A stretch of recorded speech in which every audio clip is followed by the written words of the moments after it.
وآتی ذی القربا، بڑی اہم آیت ہے. دیکھو رشتے دار کا لفظ نہیں استعمال کیا، قربا، جو جتنا قریب ہے تمہارے. اور یہ ایک ٹرم ہے، اصطلاح ہے، یعنی بلڈ کے لحاظ سے تمہارے جتنا قریب ہے اس کو اس کا حق دو. تو اس میں بتا دیا کہ اس کے حق کی علت کیا ہے، اس کا قربت والا ہونا. تو جتنا قریب ہے اتنا حق اس کا زیادہ، یعنی اس کے ساتھ حسن سلوک کا حکم اتنا زیادہ. تو یہاں قرابت سے مراد کیا ہے؟ گوشت پوش میں آئی بات سمجھ، بلڈ میں.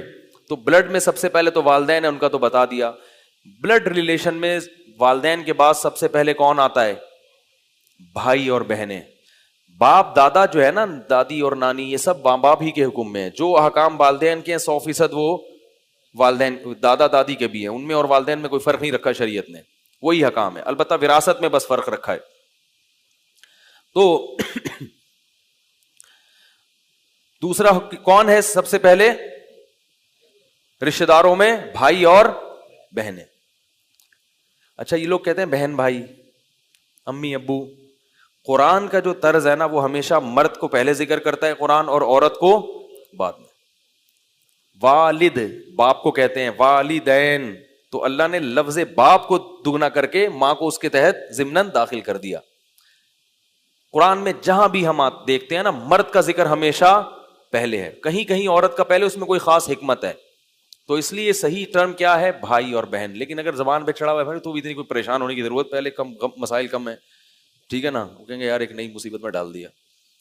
اب وہ ماں باپ بول دیا تو استغفار کر رہا ہے 2 رکعت پڑھ کے مفتی صاحب نے ماں باپ بولنے سے. یہ الفاظ ہیں، کوئی بول لے تو ٹھیک ہے، نہیں تو چلتا ہے سب. تو ماں باپ کے بجائے کیا بولنا چاہیے؟ باپ ماں. مشکل ہے اس لیے کہہ رہا ہوں کہ ٹینشن لینے کی نہیں. بہن بھائیوں میں کیا بولو؟ بھائی اور بہن. خواتین و حضرات میں حضرات و خواتین. قرآن کا اس طرح ایسا ہی ہے کہ قرآن ہمیشہ مرد کا پہلے ذکر کرتا ہے، عورت کا بعد میں. یہ جو ہے نا لیڈیز فرسٹ، اسلام میں ایسا نہیں ہے. اسلام میں کیا ہے؟ مرد سپیریئر ہے، قوامون علی النساء. ہاں عورت چونکہ کمزور ہے، کمزوری کی وجہ سے اس کو ترجیح دینا، یہ اسلام کہتا ہے. جیسے بس میں ایک خاتون کو ایک سیٹ ہے، خاتون کھڑی ہوئی ہیں، آپ بیٹھے ہوئے ہیں، تو یہ بے شرمی کی بات ہے. آپ کس کو سیٹ دے دیں؟ خاتون کو، اس لیے کہ وہ کمزور ہے. آپ آدمی ہو، آپ کھڑے ہو کر لمبا سفر کر لو گے. اس کے لیے کھڑے ہو کر سفر کرنا ایک تو مشکل بھی ہے اور حیا کے بھی خلاف ہے. اس لیے اس بیس پر لیڈیز فرسٹ اگر کوئی کرتا ہے کہ پہلے آپ، ٹھیک ہے نا. وہ سنا ہے لطیفہ پہلے آپ والا؟ سنا دو؟ چلو رہنے دو یار، وہ تھوڑا فریش ہو جائیں گے. موضوع سے تعلق نہیں ہے لیکن سنا دیتا ہوں، پھر میں جلدی سے اس بات کو مکمل کرتا ہوں. وہ ڈاکٹروں نے نا ایک گولی ایجاد کی. اس گولی کا تجربہ یہ تھا کہ جو بھی کھائے گا، جو خاتون جو پریگنینسی میں کھائیں گی تو بچہ با ادب پیدا ہوگا. بچہ کیسا پیدا ہوگا؟ تو ایک خاتون کو کھلایا، بچہ جب پیدا ہوا تو پیدا ہوتے کہہ رہے آداب. سائنسدان بڑے خوش ہوئے کہ یار یہ بڑا زبردست تجربہ رہا. تو اگلی خاتون کو بہت ساری گولیاں اکٹھی کھلا دی. یار ایک گولی پہ اتنے آداب، تو وہ تو مرزا غالب پیدا ہوگا. صحیح ہے نا. جب وہ کئی گولیاں کھلا دیں تو اب کیا ہوا کہ ولادت ہی نہیں ہو رہی. بڑا مسئلہ ہو گیا. ہفتوں گزر گئے. الٹرا ساؤنڈ سے پتا چلا ایک بچہ دوسرے سے کہہ رہے پہلے آپ، وہ کہہ رہے پہلے آپ، پہلے آپ کہہ رہے. جڑواں بچے تھے، سب ایک دوسرے کہہ رہے پہلے آپ. ٹھیک ہے. تو اتنا ادب بھی صحت کے لیے ٹھیک نہیں ہے. خیر، تو اللہ تعالیٰ نے قرابت داروں کا تذکرہ کیا. تو قرابت دار میں سب سے پہلے کون ہے؟ بھائی اور بہن. آج کل دور دور کے رشتہ داروں کو بہت پوچھا جاتا ہے، بھائی بہنوں کو لیفٹ نہیں کرائی. تو بھائی بہنوں کو کے ادب کیا ہے وہ تو بڑا لمبا ٹاپک ہے. ایک مختصر آپ کو بتا دوں، جو 100 سنار کی اور ایک لوہار کی. بھائی بہت سارے حکام ہیں نا، وہ تو گل ویلے دی تے پھل موسم دا کہہ لو، یا 100 سنار کی ایک لوہار کی. وہ کیا ہے کہ بھائی بہنوں کو نا لفافے میں پیسے ڈال کے گفٹ دے دیا کرو، بس معذرت کے ساتھ. اس سے جتنی رشتہ داری مضبوط ہوتی ہے کسی اور چیز سے، یہ سمت بانڈ ہے. ایسے ٹوٹی ہوئی رشتہ داری کو لفافہ چپکے سے چھپڑ میں، یہ لو بھائی 5 روپے 10 روپے نہیں، ذرا تگڑی رقم بتائے بغیر، کسی کو پتہ ہی نہ چلے، کسی کو ادھر آ، یہ لو بھائی ہدیہ.